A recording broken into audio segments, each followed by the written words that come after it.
वज़ीर-ए-आज़म शहबाज शरीफ ने वाज़ेह किया है कि पाकिस्तान ने अमरीका और ईरान के दरमियान सालसी के लिए बहुत मुखलिसाना किरदार अदा किया। बहुत सा काम पहले ही हो चुका है और मामलात मुस्बत समत में जा रहे हैं।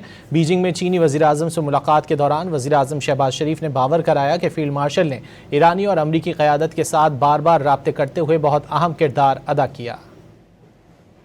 Crisis in the Gulf, and Pakistan has played a very sincere role to mediate between United States and Iran.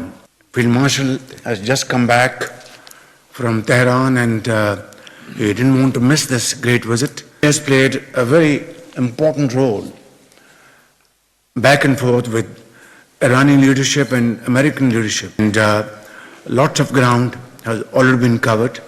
Things are moving the right direction. I think we have to really be together so that the world at large is at peace and business as usual starts again, because this crisis has hit not only the economy in the region, Pakistan, which is a net importer of oil and oil products, but the global community.